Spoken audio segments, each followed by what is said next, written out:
was no more than a whisper, and the man who breathed it was barely at arm's length from the woman, his wife. But the walls of the cottage's single room seemed to catch and throw the sentence on like a whispering gallery. And on the woman, the effect was as startling as if it had been shouted. Her hand, which had been rocking the big cradle beside the turf fire, jerked sharply, so that the child curled under the blankets woke and whimpered. For once she ignored him. Her blue eyes, incongruously pale and bright, in a face as brown and withered as dried seaweed, showed a shifting mixture of hope, doubt, and fear. There was no need to ask her man where he had got the news. Earlier today she had seen the sail of a trading ship standing in towards the bay, where, above the cluster of dwellings that formed the only township on the island, the Queen's new house stood, commanding the main harbour. The fishermen at their nets beyond the headland were wont to pull close in for an incomer's course and shout for news. Her mouth opened as if 100 questions trembled there, but she asked only one. "Can it really be true?" "Aye, this time it's true. They swore it." One of the woman's hands went to her breast, making the sign against enchantment, but she still looked doubtful. "Well, but they said the same last autumn when—" She hesitated, then gave the pronoun a weight that seemed to make a title of it.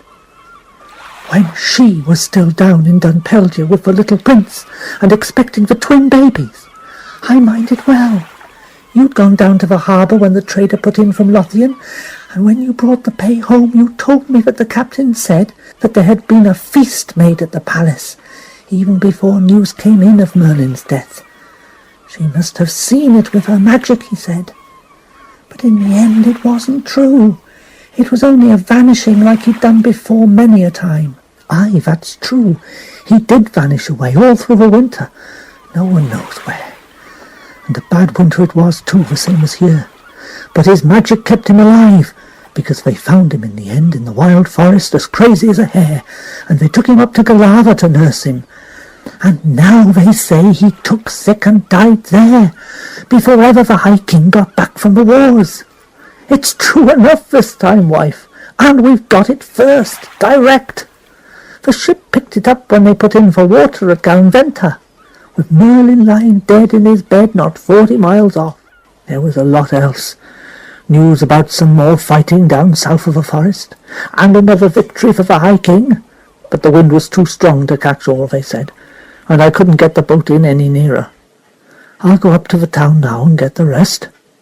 He dropped his voice still further, a thread of hoarse sound. "It isn't everyone in the kingdom will go into mourning for this news, not even those that were tied in blood. You mark my words, Sula, there'll be another feast at the palace tonight."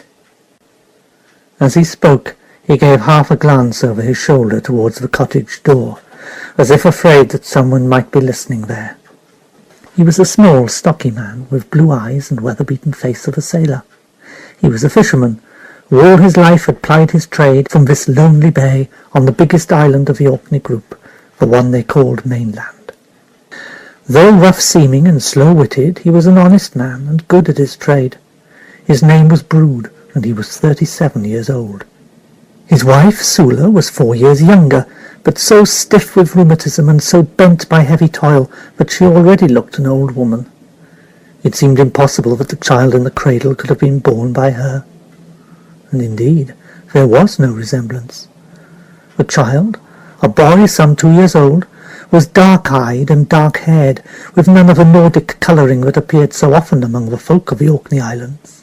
The hand that clutched the blankets of the cradle was fine-boned and narrow, the dark hair thick and silky, and there was a slant to the brows and the long-lashed eyes that might even indicate some strain of foreign blood. Nor was the child the only incongruous thing about the place. The cottage itself was very small, little more than a hovel. It was set on a flat patch of salty turf, a little way back from the shore, protected to either side by the rise of the land towards the cliffs that enclosed the bay, and from the tides by the rocky ridge that bordered the shore and held back the piled boulders of the storm beach.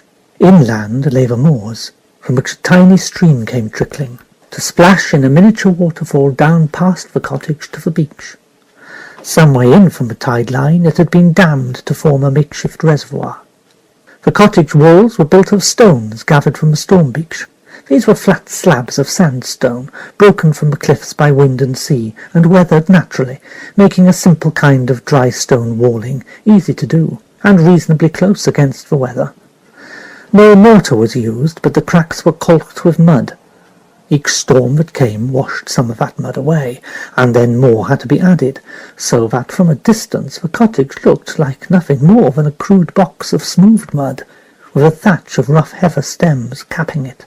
The thatch was held down by old patched fishing nets, the ends of which were weighted with stones. There were no windows. The doorway was low and squat, so that a man had to bend double to enter. It was covered only with a curtain of deerskin, roughly tanned and as stiff as wood. The smoke from the fire within came seeping in sullen wisps round the edges of the skin. But inside this poorest of poor dwellings showed some glimpses of simple comfort. Though the child's cradle was of old warped wood, the blankets were soft and brightly dyed, and the pillow was stuffed with feathers. On the stone shelf that served the couple for a bed was a thick, almost luxurious covering of sealskin, spotted and deep-piled, a quality of skin that would normally go by as right to the house of one of the warriors, or even the queen herself. And on the table, a worm-ridden slab of sea-wrack propped on stones, for wood was scarce in the Orkneys, stood the remains of a good meal, not red meat indeed, but a couple of gnawed wings of chicken, and a pot of goose grease to go with the black bread. The cottagers themselves were poorly enough dressed.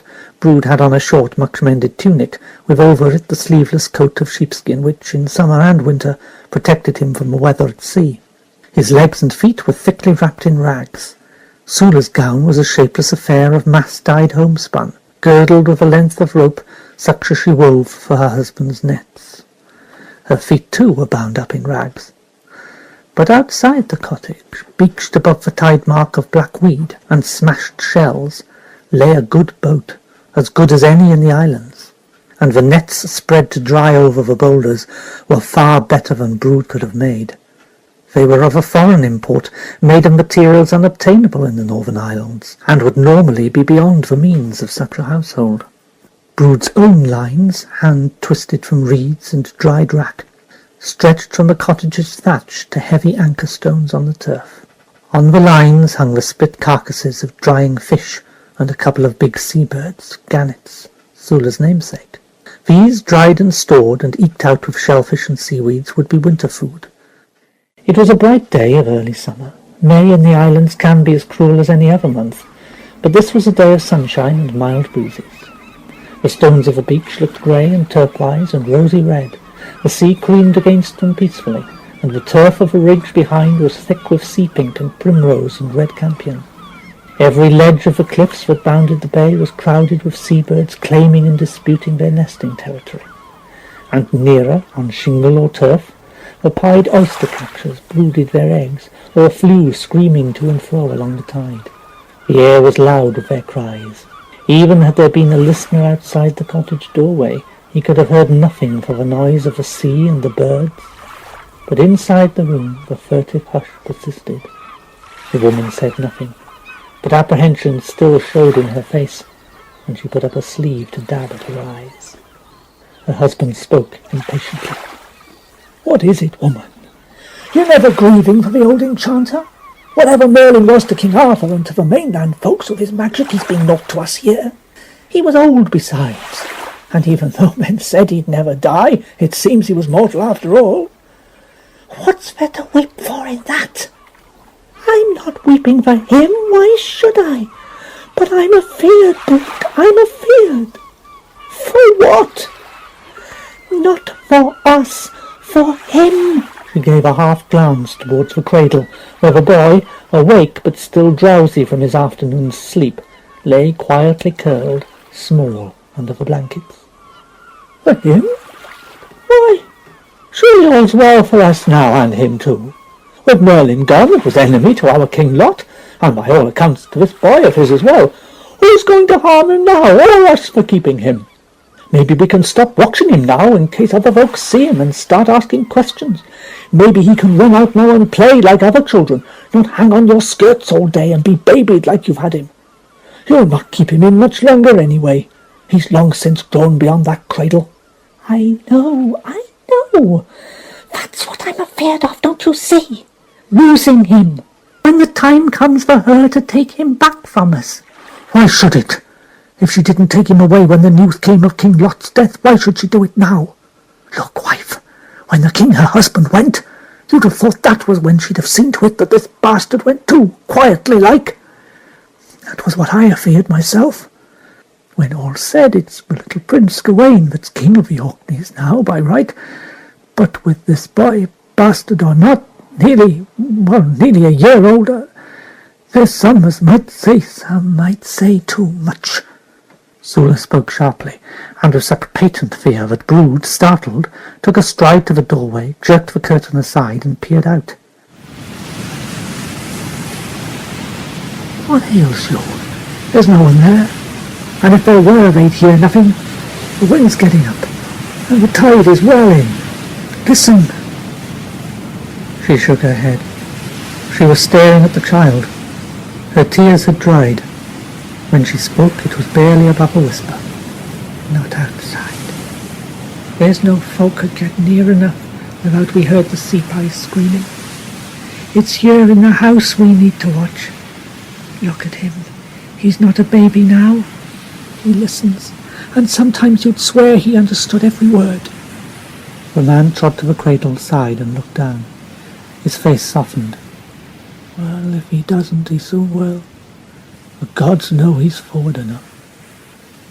We've done what we've been paid for, and more, seeing what a sickly wean he was when we took him first. Now look at him. Any man might be proud of a son like him." He turned away, reaching for the staff that stood propped beside the doorway. "Look you, Sula, if any ill had been coming, it would have come before this. If harm was meant to him, the payments would have stopped, wouldn't they? So stop your fretting. You've no call now to be fearful." "Yes. It was simple of me. You're right, I dare say. It's a few years yet before young Gawain will be troubling his head about kingdoms and kings' bastards.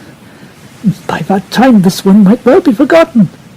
And if that means they stop the payments, who cares for that? A man needs a son to help him in my trade." She looked up at him then and smiled. "You're a good man, Brood." Pushing aside the curtain, "Well, I'm going up to the town now, to hear whatever news the sailors brought." Left alone with the child, the woman sat for a while without moving, the fear still in her face. Then the boy's hand reached towards her, and she smiled suddenly, a smile that brought youth back, bright and pretty, to her cheeks and eyes. She leaned to lift him from the cradle and set him on her knee. She picked up a crust of the black bread from the table, sopped it in a beaker of goat's milk, and held it to his lips. The boy took the bread and began to eat it, his dark head cuddled into her shoulder. She laid her cheek against his hair and put up a hand to stroke it. "Men are fools, so they are. They never see what's staring them in the eye. You'll be no fool, though, my bonny, not with the blood that's in you, and the way those eyes look and see right through to the back of things, and you only a baby still." "Ah." She gave a little laugh, her mouth against the child's hair, and the boy smiled at the sound. "King Lot's bastard, is it? Well, so they say, and better so. But if they saw what I see, and knew what I guessed at, these many months past." She rocked the child closer, calming herself, sending her mind back to those summer nights 2 years ago, when Brood, with a gift of gold ensuring his silence, had put out not to his accustomed fishing ground, but farther west into deeper water. For 4 nights he had waited there, grumbling at the loss of his catch, but kept faithful and silent by the gift of gold and the Queen's promise. Then on the 5th night, a calm twilight night of the Orkney summer, The ship from Dunpellier had stolen into the Sound and dropped anchor, and a boat put out from her side with 3 men, Queen's soldiers, rowing it. Brude answered their soft hail, and presently the thwarts of the 2 craft rubbed together. A bundle passed. The larger boat dipped away and vanished. Brude turned his own boat landward, and made all speed to the cottage where Sula waited by the empty cradle, holding on her lap the shawl that she had woven for her own dead child.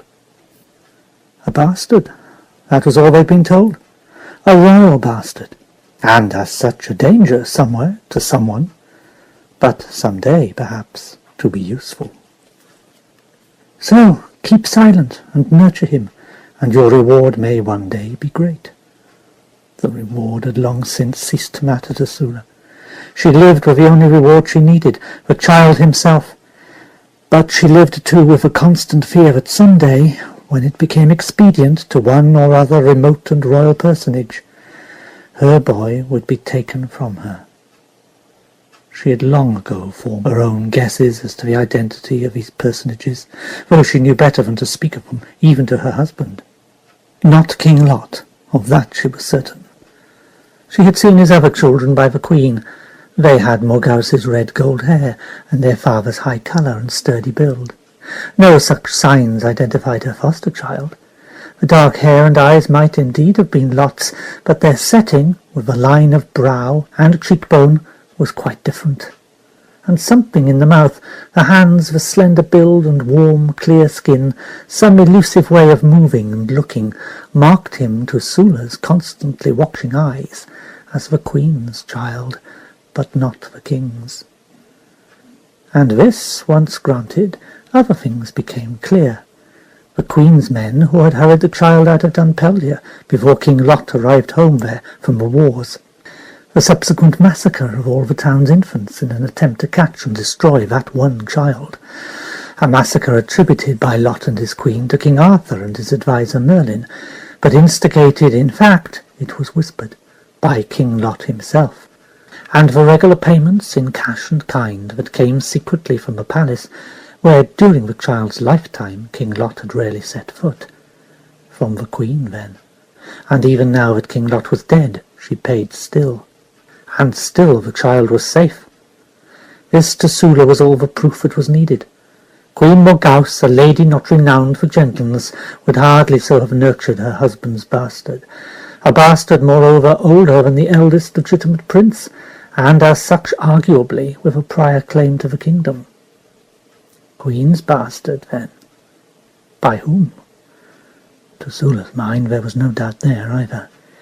She had never laid eyes on Morgause's half-brother Arthur, the High King of Britain, but like everyone else she had heard many tales of that wonder-working young man. And the first of those tales was that of the great battle of Lugavalium, when the boy Arthur, appearing suddenly at King Uther's side, had led his troops to victory. Afterwards, so the tale went, told with pride and indulgence, he had gone, still ignorant of his true parentage, to lie with Morgause, who was Uther's bastard daughter, and so Arthur's own half-sister. The timing was right, the child's age and looks and ways were right, and those rumours about the massacre at Dunpellier, whether ordered by Lot or by Merlin, were accounted for, and even, such were the ways of the great, justified. Now Lot was dead, and Merlin too. King Arthur had other greater matters on his mind. And besides, if all the tales that reached the taverns were true, by this time he had other bastards by the score, and had shut this shameful begetting from his mind, or else forgotten it. As for Morgause, she would not kill her own son, never that. But with King Lot gone, and Merlin gone, and the High King far away, why should she leave him here any longer? Why any more need to keep him secret in this lonely place? She clutched the child closer, her fear cold and heavy in her. The goddess keep you safe. Make her forget you. Make her forget you. Leave you here. Oh, my Bonnie, my Mordred, my boy from the sea. The child, roused by the sudden movement, tightened his arm round her, and said something. It was inaudible, muffled against her neck, but she caught her breath and fell silent, rocking, staring over the child's head at the cottage wall. After a while, the small, ordinary sounds of the room and the long hush of the sea outside seemed to calm her. The child drowsed in her arms. Softly she began to sing him back to sleep. From the sea you came, my prince, my Mordred. You escaped the Fae with the long hair that tosses on the waves. You came from her sister, the Sea Queen, who eats drowned sailors, who draws the boats down into deep waters. You came to the land to be prince of the land, and you will grow, grow, grow. Queen Morgause did not make a feast that night. When the fresh news was brought of the hated enchanter's death, she sat for a long time very still. Then, taking a lamp in her hand, she left the bright hall where the talk was still going noisily round, and made her way to the sealed chambers underground where she worked her dark magic, and waited for such glimmers of sight as came to her. In the first chamber, her still room, a half-empty flask stood on the table. It was the remains of a poison she had mixed for Merlin. Smiling, she passed through another door and knelt by the pool of seeing. Nothing came clearly. A bedchamber with a curved wall. A tower room, then. A bed with a man in it, still as death, and he looked like death. A very old man, gaunt as a skeleton, with grey hair straggling on the pillow, and a matted grey beard. She did not recognize him. He opened his eyes, and it was Merlin. The dark, terrifying eyes, set in that grey skull, looked straight across the miles, across the seas, into hers, where she knelt by the secret pool. Morgause, crouching there, with her hands to her belly, as if she would guard Lot's last unborn child, knew then that once more the reports were false. Merlin lived still, and, prematurely aged as he was, with his health wrecked by the poison, he still had power enough to bring her and her plans to nothing. Kneeling there, she began a frantic, frightened spell that, in the old man's weakened state, might serve to protect herself and her brood of sons from Arthur's vengeance. The boy was alone in the summer world with the singing of the honeybees. He lay flat on his back in the heather at the head of the cliff. Not far from him was the straight-cut line of dark turf where he had been working. The slices of peat, stacked like black bread along the ditched gash, were drying in the hot sun. He'd been working since daybreak, and the line was a long one. Now the mattock lay idle against the peats, while the boy drowsed after his midday meal. One hand, outflung on the heather, still held the remains of a barley bannock. His mother's 2 hives, crude skeps of barley straw, stood 50 paces in from the brink of the cliff. The heather smelled sweet and heady, like the mead that would be made from the honey. To and fro, sometimes within a finger's breadth of his face, the bees hurtled like slingshot. The only other sound in the drowsy afternoon was the crying remote below him of the seabirds at their nests along the cliff. Something changed in the note of that crying. The boy opened his eyes and lay still, listening. Underneath the new disturbed screaming of the kittiwakes and razorbills, he heard the deeper, fourfold alarm note of the big gulls. He himself had not moved for half an hour or more, and in any case they were used to him, so he turned his head to see a flock of wheeling wings rise like blown snow above the cliff's edge some 100 paces away. There was a cove there, a deep inlet with no beach below. Hundreds of seabirds nested there, guillemots, shags, kittiwakes, and with them the big falcon. He could see her now, flying with the gulls that screamed to and fro. The boy sat up. He could see no boat in the bay, but then a boat would hardly have caused such a disturbance among the high nesting colonies on the cliff. An eagle? He could see none. At most, he thought, it might be a predatory raven after the young ones. but any change in the monotony of the day's work was to be welcome. He scrambled to his feet. Finding the remains of a bannock still in his hand, he made as if to eat it, but then saw a beetle on it and threw it away with a look of disgust. He ran across the heather towards the cove where the disturbance was. He reached the edge and peered down. The birds flung themselves higher, screaming. Puffins hurtled from the rock below him in clumsy glides, legs wide and wings held stiffly. The big black-backed gulls vented their harsh cries. The whitened ledges where the kittiwakes sat in rows in their nests were empty of adult birds, which were weaving and screaming in the air. He lay down, inching forward to peer directly down the cliff. The birds were diving in, past a buttress of rock, where wild thyme and sea pink made a thick carpet splashed with white. Clumps of rose root stirred in the wind of their wings. Then, among all the commotion, he heard a new sound, a cry, like the cry of a gull, but somehow subtly different. A human cry. It came from somewhere well down the cliff, out of sight beyond the rocky buttress where the birds wheeled most thickly. He moved carefully back from the edge and got slowly to his feet. There was no beach at the foot of the cliff, nowhere to leave a boat, nothing but the steadily beating, echoing sea. The climber had gone down, and there could only be one reason for trying to climb down there. The fool! Doesn't he know that the eggs will all be hatched now? Half reluctantly, he picked his way along the cliff top to a point from which he could see, stranded on a ledge below the buttress, another boy. It was no one he knew.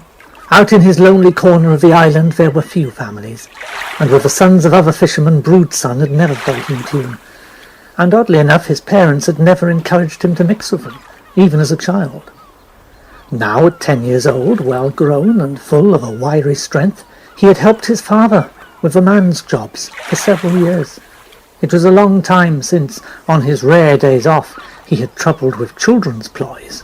Not that, for such as he, bird's nesting was a child's game. Still, each spring he made his way down these very cliffs to collect the freshly laid eggs for food, and later he and his father, armed with nets, would come to catch the young ones for Sula to skin and dry against the winter's hardships. So he knew the ways down the cliff well enough. He knew also how dangerous they were, and the thought of being burdened with someone clumsy enough to strand himself, and probably by now thoroughly scared, was not pleasant. The boy had seen him. His face was upturned, and he waved and called again. Mordred made a face, then cupped his hands to his mouth. What is it? Can't you get back? A vivid pantomime from below. It seemed unlikely that the climber could hear what was said, but the question was obvious, and so too was his answer. He had hurt his leg. Otherwise, and somehow his gestures conveyed this clearly, he would not have dreamt of calling for help. This bravado had little or no effect on the boy at the head of the cliff. With a shrug that indicated more boredom than anything else, the fisherman's son began the climb down. It was difficult, and in 2 or 3 places dangerous, so Mordred went slowly, taking his time, and at length he landed on the ledge beside the climber. The boys studied one another. The fisherman's son saw a boy of much his own age, with a shock of bright red-gold hair and hazel-green eyes. His complexion was clear and ruddy, his teeth good, and though his clothes were torn and stained with the dirt of the cliff, they were well made of good cloth and brightly dyed in what looked like expensive colours. On one wrist he wore a copper bracelet, no brighter than his hair. He sat with one leg over the other, gripping the hurt ankle tightly in both hands. He was obviously in pain, but when Mordred, with the working man's contempt for his idle betters, looked for signs of tears, he saw none. You've hurt your ankle? Twisted it. I slipped. Is it broken? I don't think so. Just sprained. It hurts if I try to stand on it. I must say I'm glad to see you. I seem to have been here for ages. I didn't think anyone would be near enough to hear me, especially for all that noise. I didn't hear you. I saw the gulls. Well, thank the gods for that. You're a pretty good climber, aren't you? I know these cliffs. I live near here. All right, we'll have to try it. Get up and see how you can manage. Can you put that foot down at all? The red-haired boy hesitated, looking faintly surprised, as if the other's tone was strange to him. But all he said was, I can try. I did try before, and it made me feel sick. I don't think... Some of those places were pretty bad, weren't they? Hadn't you better go and get help? Tell them to bring a rope? There's no one within miles. My father's away with a boat. There's only Mother, and she'd be no use. I can get a rope, though. I've got one up by the peaks. We'll manage all right with that. Fine. There was some attempt at a gay smile. I'll wait for you, don't fret. Don't be too long, though, will you? They'll be worried at home. At Brood's cottage, thought Mordred, his absence would never have been noticed. Boys such as he would have to break a leg and be away for a working day before anyone would start to trouble. No, that was not quite fair. Brood and Sula sometimes were as anxious over him as fowls with a single chicken. He had never seen why. He had ailed nothing in all his life. As he turned to go, he caught sight of a small-lidded basket on the ledge beside the other boy. I'll take that basket up now. Save you for trouble later. No, thanks. It's all right. Look, I'd sooner bring it up myself. It'll be all right. It hooks onto my belt. So, maybe he has found some eggs, thought Mordred, then forgot about it as he turned himself back to the cliff climb. Beside the peat cuttings was the crude sled of driftwood which was used to drag the cut sods down to the stack beside the cottage. Fastened to the sled was a length of reasonably good rope. Mordred slipped this from its rings as quickly as he could, then ran back up the cliff and once again made the slow climb down. The injured boy looked composed and cheerful. He caught the rope's end and, with Mordred's help, made it fast to his belt. This was a good one, strongly made of polished leather, with what looked like silver studs and buckle. The basket was already clipped there. Then began the struggle to the top. This took a very long time, with frequent pauses for rest, or for working out how best the injured boy might be helped up each section of the climb. He was obviously in pain, but made no complaint, and obeyed Mordred's sometimes peremptory instructions without hesitation or any show of fear. Sometimes Mordred would climb ahead and make the rope fast where he could, then descend to help the other boy with the support of an arm or shoulder. In places they crawled or edged along, belly to rock, while all the time the seabirds screamed and wheeled, the wind of their wings stirring the grasses on the very cliff, and their cries echoed and re-echoed to and fro over the deeper thud and wash of the waves. At last it was over. The two boys reached the top safely and pulled themselves over the last few feet onto the heather. They sat there, panting and sweating, and eyeing one another, this time with satisfaction and mutual respect. You have my thanks. The red-haired boy spoke with a kind of formality that gave the words a weight of genuine seriousness. And I'm sorry to have given you that trouble. Once down the cliff would be enough for anyone, but you were up and down as spry as a goat. I'm used to it. We take eggs in the spring, and then the young birds later. But it's a bad bit of rock. It looks easy with the stone weathered into slabs like that, but it's not safe. It's not safe at all. You don't need to tell me now. That was what happened.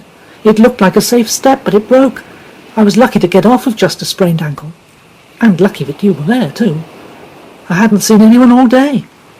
You say you live near here? Yes, in a bay about half a mile over yonder. Seal's Bay, it's called. My father's a fisherman. What's your name? Mordred. What's yours? A faint look of surprise again, as if Mordred should have known. Gawain. It obviously meant nothing to the fisherman's son. He touched the basket which Gawain had set on the grass between them. From it came curious hissing sounds. What's in there? I thought it couldn't be eggs. It's a couple of young peregrines. Didn't you see the falcon? I was half afraid she'd come and knock me off the cliff, but she contented herself with screaming. I left 2 others anyway. Of course, I got the best ones. Peregrines? That's not allowed. That's only for palace people. You'll be in real trouble if anyone sees them. And how on earth did you get near the nest? I know where it is. It's under that overhang with the yellow flowers on, but that's another 15 feet lower than the ledge you were on. It's easy enough, but a bit tricky. Look! Gawain opened the basket a little way, and in it Mordred could see the 2 young birds, fully fledged, but still obviously juveniles. They hissed and bounced in their prison, floundering with their claws fast in a tangle of thread. The falconer taught me. Gawain shut the lid again. You lower a ball of wool into the nest and they strike at it. As often as not they'll tangle themselves, and once they're fast in it, you can draw them up. You get the best ones that way too, the bravest, but you have to watch for the mother bird. And you got those from the ledge where you fell, after you were hurt then? Well, there wasn't much else to do while I was stuck there, and besides, that's what I'd gone for. This was something Mordred could understand. Out of his new respect for the other, he spoke impulsively. But you really could be in trouble, you know. Look, give me the basket. If we could get them free of the wool, I'll take them down again and see if I can get them back into the nest. You couldn't! Don't worry, it's all right. I thought you didn't know me. I am from the palace, as it happens. I'm the Queen's son, the eldest. You're Prince Gawain? Mordred's eyes took in the boy's clothes again. The silver at his belt, the air of good living, the self-confidence. Suddenly, at a word, his own was gone, with the easy equality, even the superiority that the cliff climb had given him. This was no longer a silly boy whom he'd rescued from danger. This was a prince, the prince, moreover, who was heir to the throne of Orkney, who would be king of the Orkneys, if ever Morgause saw fit, or could be forced, to step down. And he himself was a peasant. For the first time in his life he felt suddenly very conscious of how he looked. His single garment was a short tunic of coarse cloth, woven by Sula from a waste wool gathered from bramble and whin where the sheep had left it. His belt was a length of cord made from beer stalks. His bare legs and feet were stained brown with peat, and were now scratched and grimy from the cliff climb. Well, but oughtn't you to be attended then? I didn't think princes ever got out alone. They don't. I gave them all the slip. Won't the Queen be angry? Well, probably. The word was brought out rather too carelessly, and it sounded to Mordred a distinct note of apprehension. But this again, he understood, could even share. It was well known among the islanders that their queen was a witch and to be feared. They were proud of the fact, as they would have been proud of, and resigned too, a brutal but efficient warrior king. Anyone, even her own sons, might without shame be afraid of Morgause. But perhaps she won't have me beaten this time. Not when she knows I've hurt my foot. And I did get the peregrines. Look, I don't think I can get home without help. Will you be punished for leaving your work? I'd see that your father didn't lose by it. Besides, if you want to go and tell him where you are, it doesn't matter. Mordred felt sudden renewed confidence. There were, after all, other differences between him and this wealthy heir to the islands. The prince was afraid of his mother, and would soon have to account for himself, and bribe his way back into favour with his looted hawks. Whereas he, Mordred, I'm my own master. I'll help you back. Wait while I get the peat sled, and I'll pull you home. I think the rope's strong enough. Well, if you're sure. Oh, you're strong enough anyway. How old are you, Mordred? 10. Well, nearly 11. If Gawain felt any satisfaction about the answer, he concealed it. Facing one another eye to eye, Mordred was seen to be the taller by at least 2 fingers' breadth. Oh, you're a year older than me. You probably won't have to take me far. They'll have missed me by now, and someone will be sent to look for me. In fact, here they are. It was true. From the head of the next inland rise, where the heifer lifted to meet the sky, came a shout. 3 men came hurrying, 2 of them royal guards by their dress, and bore spears and shields. A third led a horse. Oh, that's all right. You won't need the sled. I'll get back to the peats then. Well, thanks again. Gawain hesitated. It was he now who suddenly seemed to feel awkward in the situation. Wait a minute, Mordred, don't go yet. I said you wouldn't lose by this. It's only fair. I've no coin on me, but they will send something. You said you lived over that way. What's your father's name? Brood, the fisherman. Mordred, Brood's son. I'm sure she'll send something. If she does send money or a gift, you'd take it, wouldn't you? From a prince to a fisherman's son, it was an odd question, though neither boy seemed to find it so. Mordred smiled, a small, close-lipped smile that Gawain found curiously familiar. Of course, why wouldn't I? Only a fool refuses gifts. particularly when he deserves them. And I don't think I'm a fool. The message came from the palace next day. It was brought by 2 men, Queen's guards by their dress and weapons, and it was not coin nor any sort of gift. It was a summons to the royal presence. The Queen, it seemed, wanted to thank her son's rescuer in person.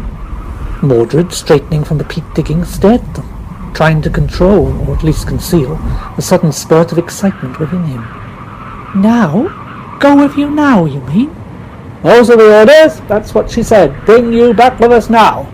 No need to be afraid, youngster. You did well by all accounts. There should be something in it for you. I'm not afraid. The boy spoke with a disconcerting self-possession that had surprised Gawain. But I'm too dirty. I can't go to the Queen like this. I'll have to go home first and get myself decent. The men glanced at one another. Then the elder nodded. Well, it's fair enough. How far is home from here? It's only over there. You can see where the path runs across the cliff top and then down. It's only a few minutes. He stooped as he spoke to pick up a rope of the sled. This was already half loaded. He threw the mattock on top of the load and set off, dragging the sled. The grass of the track, worn and dry, was slippery, easy for the whalebone runners. He went quickly, the 2 men following. At the head of the slope the men paused, waiting while the boy, with the ease bred by the daily task, swung the sled round to run downhill in front of him, himself leaning back against the rope to act as a brake. He let the load run into the stacked peat on the grass behind the cottage, then dropped the rope and ran indoors. Sula was pounding grain in the quern. 2 of the hens had come indoors and were clucking round her feet. She looked up, surprised. You're early? What is it? Mother, get me my good tunic, will you? Quickly! He snatched up the cloth that had duty as a towel and made for the door again. Oh, do you know where my necklet is? The thong with the purple shells. Necklet? Washing in the middle of the day? What is this, Mordred? What's happened? For some reason, probably one he did not know himself, the boy had told her nothing about his encounter with Gawain on the cliff.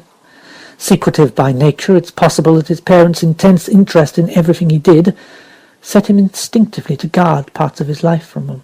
In keeping his encounter with the prince's secret, he had hugged at himself the thought of Sula's pleasure when the Queen, as he confidently expected, gave him some reward. His pleased sense of importance, even glee, sounded in his voice. It's messengers from Queen Morgause, Mother. They've come to bid me to court. They're waiting for me out there. I have to go straight away. The Queen wants to see me herself. The effect of his announcement startled even him. His mother, on her way to the bed-place, stopped as if struck, then turned slowly, one hand out to the table-top, as if she would have fallen without its support, and the pestle fell from her fingers and rolled to the floor, where the hens ran to it clucking. She seemed not to notice. In the smoky light of the room, her face had gone sallow.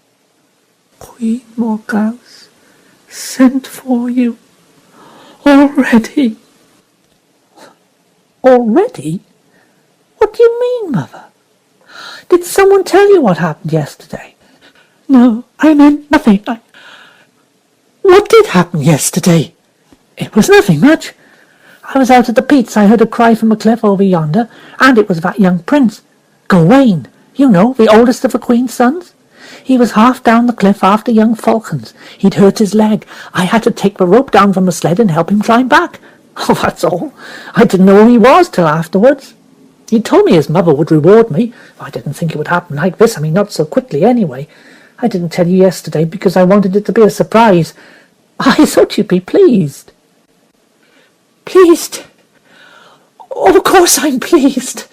She took a great breath, steadying herself by the table. Her fists clenched on the wood and were trembling. She saw the boy staring and tried to smile. It's great news, son. Your father will be glad. She'll give you silver, I shouldn't wonder. Oh, she's a lovely lady, Queen Morgause, generous when it pleases her. You don't look pleased. You look frightened. Well, you look ill, Mother. Look, you've dropped your stick. Here it is. Sit down now. Don't worry, I'll find the tunic. The necklet's in the cupboard with it, isn't it? I'll get it. Sit down. He took hold of her gently and set her back on the stool. Standing in front of her, he was taller than she. She seemed to come to herself sharply. Her back straightened. She gripped his arms above the elbows in her 2 hands and held him tightly. Her eyes, red-rimmed with working near the smoke of a peat fire, stared up at him with an intensity that made him want to fidget and move away. She spoke in a low, urgent whisper. "Look, my son, this is a great day for you, a great chance. Who knows what may come of it? A queen's favour is a fine thing to come by, but it can be a hard thing forbye. You're young yet. What would you know of great folks and their ways? Don't know much myself, but I know something about life, and there's one thing I can tell you. Always keep your own counsel, Mordred. Never repeat what you hear. And never, never tell anyone anything that's said here in your home." "Well, of course not. When do I ever see anyone to talk to anyway? And why would the Queen or anyone at the palace be interested in what goes on here?" "Don't worry, Mother. There's nothing to be afraid of. I've done the Queen a favour. And if she's such a lovely lady, I don't see what else can come of this except good, do you? Look, I must go now. Tell Father I'll finish the peats tomorrow. Keep some supper for me, won't you? I'll be back as soon as I can." To those who knew Camelot, the High King's court, and even to people who remembered the state Queen Morgause had kept in her castle of Dunpeldia, the palace of Orkney must have seemed a primitive place indeed. But to the boy from the fisherman's hut it appeared splendid beyond imagination. The palace stood behind and above the cluster of small houses that made up the principal township of the islands. Below the town lay the harbour, its twin piers protecting a good deep anchorage where the biggest of ships could tie up in safety. Piers, houses, palace, all were built of the same flat-weathered slabs of sandstone. The roofs, too, were of great flagstones, hauled somehow into place, and then hidden by a thick thatching of turf or heather, with deep eaves that helped to throw the winter's rains away from the walls and doors. Between the houses ran narrow streets, steep guts also paved with the flagstones so lavishly supplied by the local cliffs. The main building of the palace was the great central hall. This was the public hall where the court gathered, where feasts were held, petitions were heard, and where many of the courtiers, nobles, officers, royal functionaries, slept at night. It comprised a big oblong room with other smaller chambers opening from it. Outside was a walled courtyard where the Queen's soldiers and servants lived, sleeping in the outbuildings and eating round their cooking fires in the yard itself. The only entrance was the main gateway, a massive affair flanked to either side by a guardhouse. At a short distance from the main palace buildings, and connected to them by a long covered passageway, stood the comparatively new building that was known as the Queen's House. This had been built by Morgause's orders when she came first to settle in Orkney. It was a smaller, yet no less grandly built complex of buildings set very near the edge of a cliff that here rimmed the shore. Its walls looked almost like an extension of the layered cliffs below. Not many of the court, only the Queen's own women, her advisers and her favourites, had seen the interior of the house. But its modern splendours were spoken of with awe, and the townspeople gazed up in wonder at the big windows, an unheard-of innovation, which had been built even into the seaward walls. Inland from palace and township stretched an open piece of land, turf grazed close by sheep, and used by the soldiers and young men for practice with horses and arms. Some of the stabling with the kennels and the byres for cattle and goats was outside the palace walls, for in those islands there was little need of more defence than that provided by the sea, and to the south by the iron walls of Arthur's Peace. But some way along the coast, beyond the exercise ground, stood the remains of a primitive round tower, built before men's memory by the old people, and splendidly adaptable as both watchtower and embattled refuge. This Morgause, with the memory of Saxon incursions on the mainland kingdom, had repaired after a fashion, and there watch and ward was kept. This, with the guard kept constantly at the palace gate, was part of the royal state that fitted the Queen's idea of her own dignity. If it did nothing else, said Morgause, it would keep the men alert and provide some sort of military duty for the soldiers, as a change from exercises that all too readily became sport, or from idling round the palace courtyard. When Mordred with his escort arrived at the gate, the courtyard was crowded. A chamberlain was waiting to escort him to the Queen. Feeling awkward and strange in his seldom worn best tunic, stiff as it had come from a shelf and smelling faintly musty, Mordred followed his guide. He was taut with nerves, and looked at nobody, keeping his head high and his eyes fixed on the chamberlain's shoulder-blades. But he felt the stares and heard mutterings.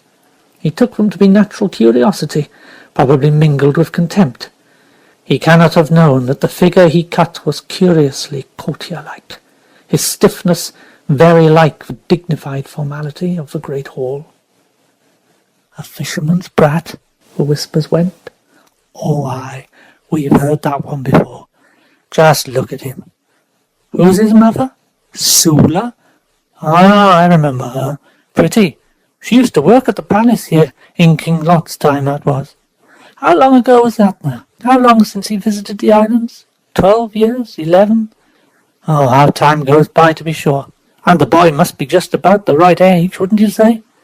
Well, but this should be interesting. Very interesting." So the whispers went.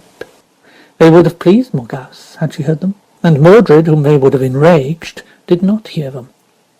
But he heard the muttering, and felt the eyes. He stiffened his spine further, and wished the ordeal safely over, and himself home again. Then they had reached the door of the hall, and as the servants pushed it open, Mordred forgot the whispers, his own strangeness, everything, except the splendid scene in front of him. When Morgause, suffering under Arthur's displeasure, had finally left Dunpeldier for her other kingdom of Orkney, some stray glimmer in her magic glass must have warned her that her stay in the north would be a long one. She had managed to bring many of the treasures from Lot's southern capital. The king who reigned there now at Arthur's behest, Tidwal, must have found his stronghold stripped of most its comforts. He was a stark lord, so cannot have cared over much. But Morgause, that lady of luxury, would have thought herself ill-used had she been denied any of the appurtenances of royalty. And she had managed, with her spoils, to make herself a bower of comfort and colour, to cushion her exile and enhance her once famous beauty. On all sides the stone walls of the hall were hung with brilliantly dyed cloths. The smooth flagstones on the floor were not, as might have been expected, strewn with rushes and heather, but had been made luxurious with islands of deerskin, brown and fawn and dappled. The heavy benches across the side walls were made of stone, but the chairs and stools standing on the platform at the hall's end were of fine wood, carefully carved and painted, and bright with coloured cushions, while the doors were of strong oak, handsomely ornamented, and smelling of oil and wax. The fisherman's boy had no eyes for any of this. His gaze was fixed on the woman who sat in the great chair at the centre of the platform. Morgause of Lothian and Orkney was still a very beautiful woman. Light from a slit window caught the glimmer of her hair, darkened from its young rose gold to a rich copper. Her eyes, long-lidded, showed green as emerald, and her skin had the same smooth, creamy pallor as of old. The lovely hair was dressed with gold, and there were emeralds at her ears and at her throat. She wore a copper-coloured gown, and in her lap her slender white hands glinted with jewelled rings.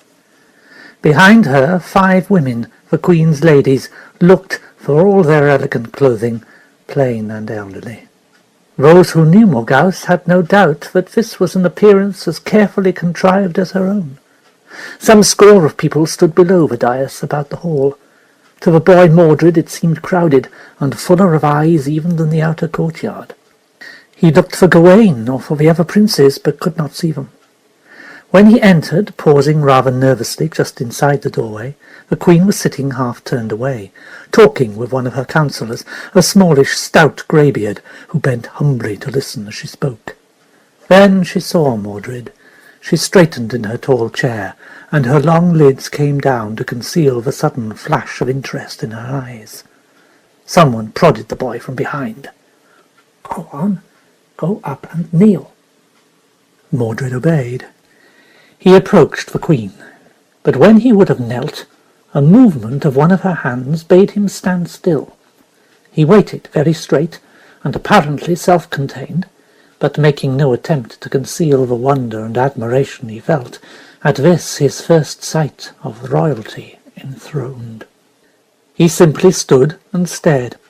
If the onlookers expected him to be abashed or the Queen to rebuke him for impertinence, they were disappointed. The silence that held the hall was one of avid interest, coupled with amusement. Queen and fisherman's boy, islanded by that silence, measured one another eye to eye. If Mordred had been half a dozen years older, men might more readily have understood the indulgence, even the apparent pleasure with which she regarded him.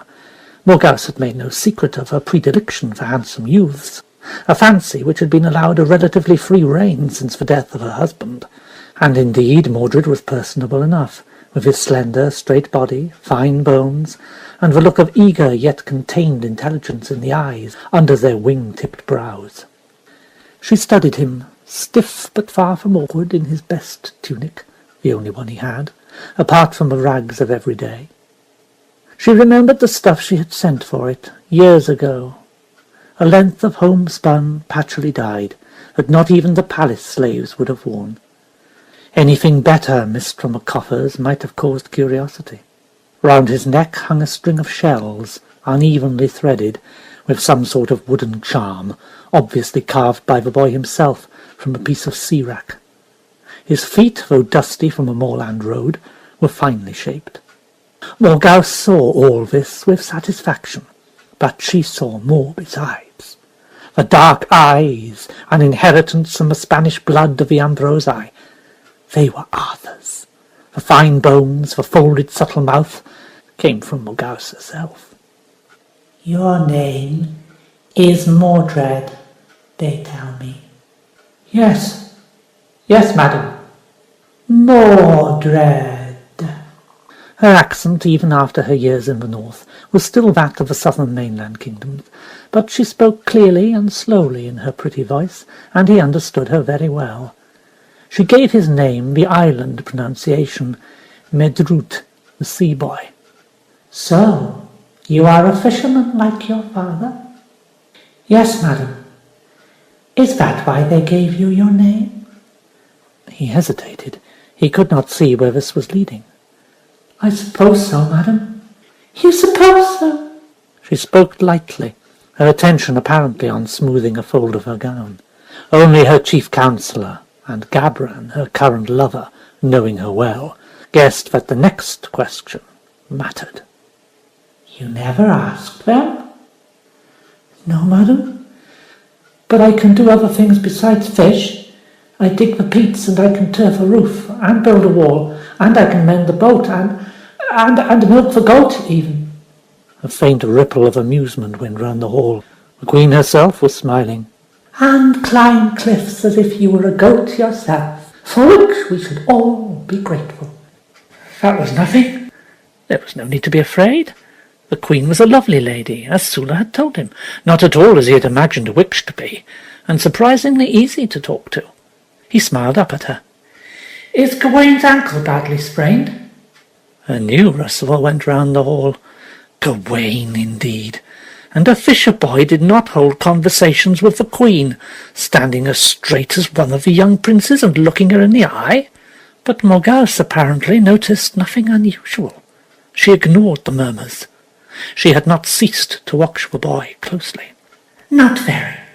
Now that he has had it bathed and bound up, he can walk well enough. He'll be back at the exercise of arms tomorrow, and for this he has you to thank, Mordred, and so have I. I repeat, we are grateful. The men would have found him very soon, and I could have lent them a rope. But they did not, and you climbed down twice yourself. Gawain tells me it is a dangerous place. He should be whipped for climbing there, even though he did bring me two such splendid birds. But you...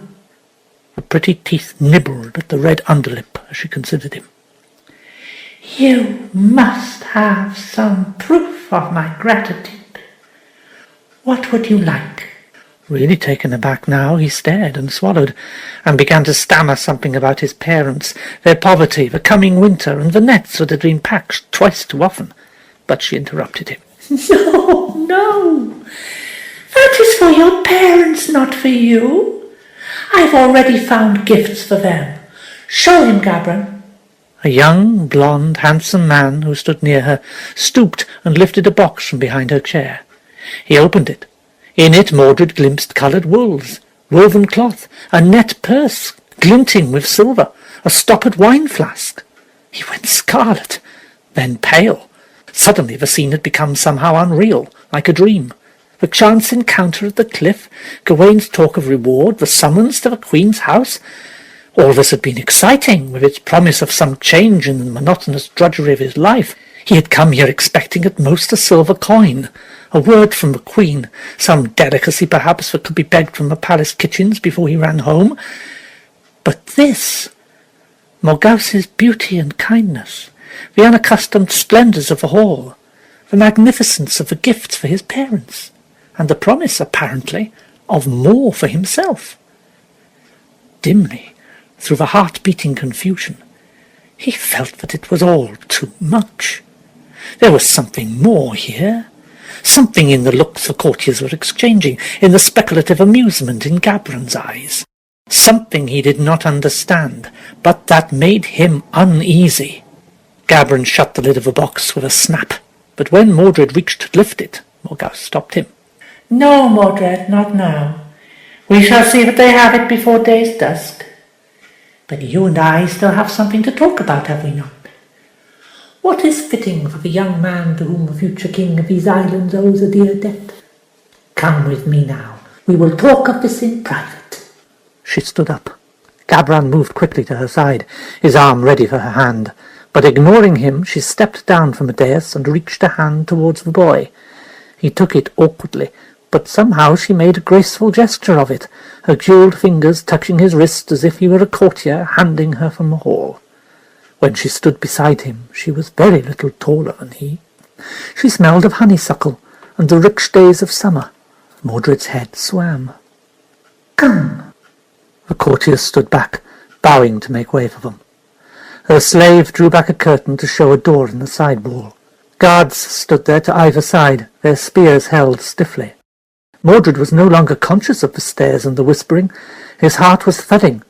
What was to come now he could not guess. But it could only surely be more wonders. Something was hanging in the clouds for him. Fortune was in the Queen's smile and in her touch. Without knowing it, he tossed the dark hair back from his brow in a gesture that was Arthur's own, and with head high he escorted Morgause royally out of her hall.